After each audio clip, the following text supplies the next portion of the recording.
On the morning of the 19th of December, 1944, just a day before the siege of Bastogne would begin, a 26-year-old major named William Desobry picked up his field telephone. It was shortly after 10:30 a.m., and with the situation growing more desperate by the minute, he called his combat commander, Colonel William Roberts. Desobry requested permission to withdraw from the Belgian village of Noville, where he had been holding off the full might of the German 2nd Panzer Division, a force of 16,000 men, supported by more than 120 tanks and assault guns. For 6 grueling hours, Desobry's force of only 400 men, backed by a handful of tanks and tank destroyers, had managed to resist the German onslaught, but the odds were growing worse with every passing moment. Desobry knew that staying any longer could mean total annihilation. Despite being vastly outnumbered, Desobry and his team were ordered to hold the town.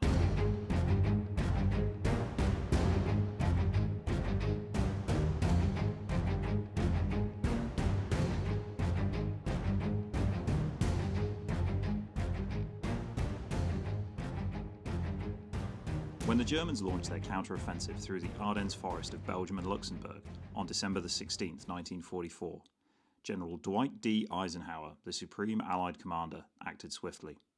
He ordered the 7th, 9th and 10th Armoured Divisions into action. 2 combat commands from the 10th Armoured Division, Combat Command A and Combat Command R, each roughly the size of an infantry regiment, moved to Luxembourg City to secure the southern flank of the rapidly expanding German Bulge.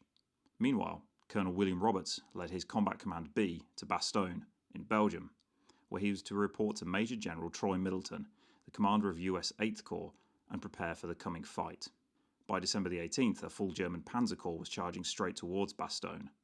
Facing a force twice the size of his own, Major General Troy Middleton knew he had to stall the enemy long enough for reinforcements to arrive. The Germans had already overrun his 2nd Infantry Division and were steadily wearing down his 9th Armoured Division.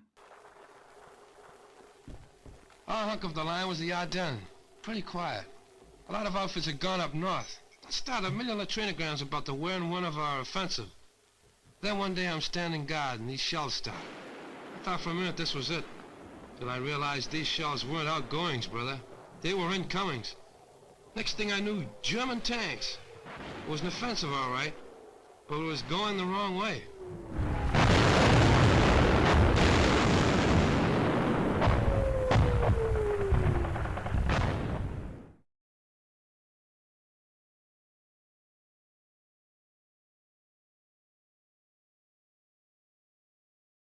To defend Bastogne's vulnerable approaches, Major General Troy Middleton ordered Colonel William Roberts to divide his command into 3 teams, each tasked with holding a key sector.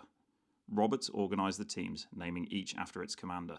Team O'Hara was positioned to defend the southeast, Team Cherry was assigned to guard the eastern approach, and Team Desobry took up position to the north. When Major Desobry was informed of his assignment, he posed a critical question to Colonel Roberts.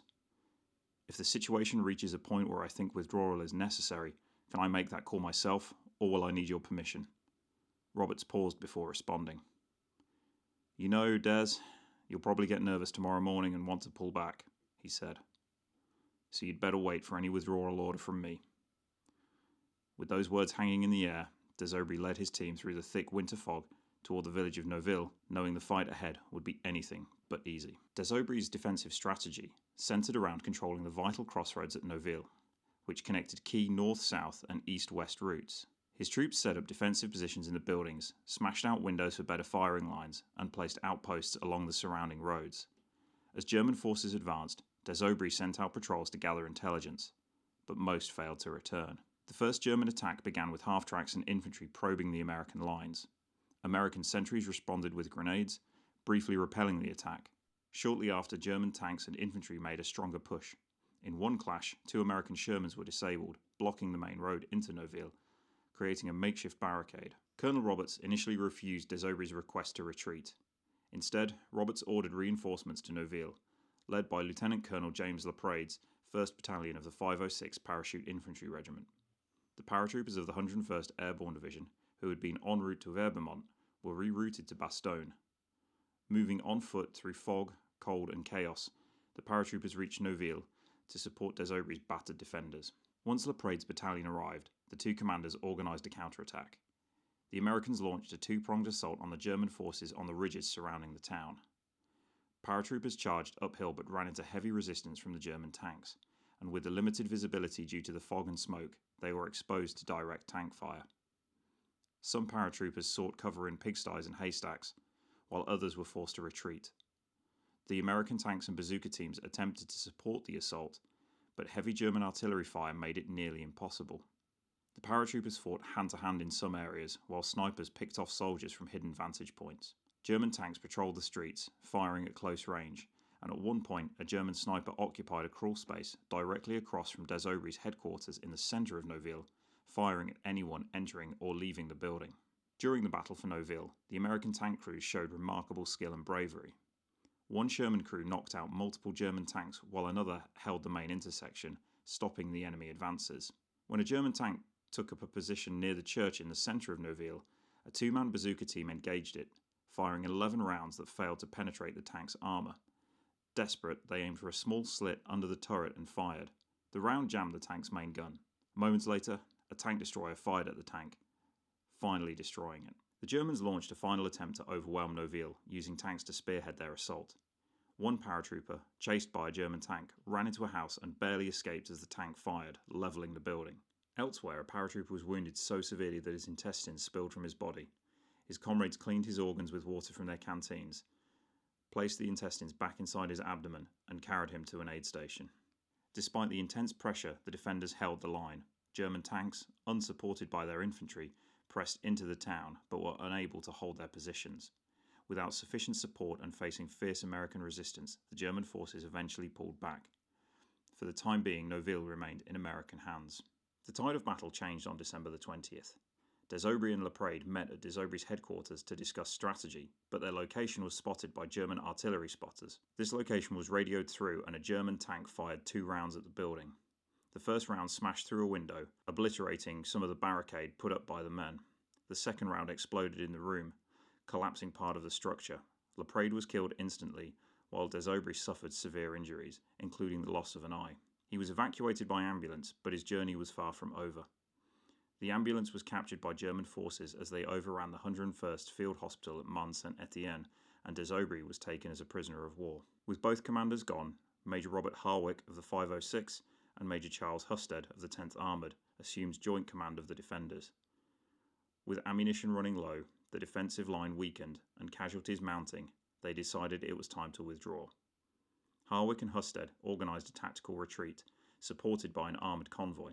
An armoured car led the convoy, followed by 4 half-tracks, 5 Shermans and a column of vehicles carrying the wounded. Engineers rigged the church steeple with explosives, intending it to collapse into the street to block the road.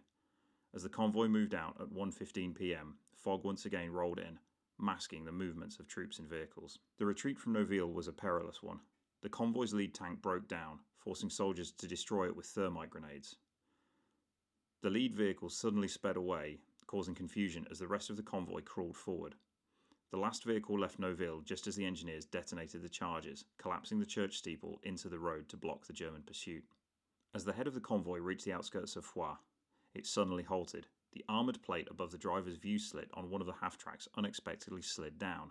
Thinking the driver had been wounded, the officer riding next to him yanked the handbrake, bringing the vehicle to an abrupt stop. The following vehicles didn't have time to react, and one by one they crashed into each other, creating a chain reaction through the column, grinding it to a halt. Seizing this opportunity, German forces opened fire on the convoy. In the ensuing battle, paratroopers dismounted and fought their way into Foix, linking up with forces from the 3rd Battalion of the 506 Parachute Infantry. In order to try and cover the retreat, some of the Shermans veered off of the road and engaged the German machine gunners in a house outside of Foix, setting it ablaze. During the retreat, 3 hidden German tanks ambushed 2 of the Shermans. One Sherman was destroyed in a fiery explosion that was visible through the fog. The other was hit shortly after. As American tankers were killed or wounded, paratroopers took over their positions, manning guns and driving some of the tanks. Some paratroopers fought their way into Foix on foot, covering the convoy as it continued its retreat to Bastogne. By the time the defenders of Noville reached safety, it was clear that the cost had been heavy. Team Desobry's 400-man force had been reduced by half, with 200 men killed, wounded, or captured. The team lost 11 of its 15 Sherman tanks and 4 tank destroyers. Laprade's 1st Battalion suffered similar losses, with 212 of its 473 paratroopers killed, wounded, or missing. The survivors were pulled from the front line and placed in reserve for the next month. Despite the high cost, the Battle of Noville was a strategic victory for the Americans. It had a profound impact on the outcome of the Siege of Bastogne and the broader Battle of the Bulge. The defence of Noville accomplished 3 crucial objectives. Major General Meinhard von Lauchert's 2nd Panzer Division was supposed to push on to Bastogne, but the brutal fighting at Noville caused his superiors to cancel any attack on the town. This decision spared Bastogne from an even larger assault. Secondly, it bought time for the 101st Airborne. The ferocious stand at Noville gave the 101st Airborne Division precious time to establish its defensive perimeter around Bastogne. Without the 48-hour delay at Noville, the paratroopers would have had far less time to fortify their positions. And thirdly, it delayed the German advance to Antwerp. The 2nd Panzer Division's ultimate goal was to reach Antwerp. By holding Noville for as long as they did, American forces delayed the German advance westward by at least 2 days, giving Allied reinforcements time to block their path. The heroic stand by a small group of American tankers and paratroopers halted the momentum of an entire German Panzer Division.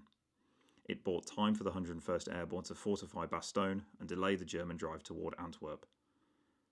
The victory came at a high cost, but the stubborn stand at Noville proved to be one of the key moments that led to the eventual collapse of the German army's last major offensive on the Western Front.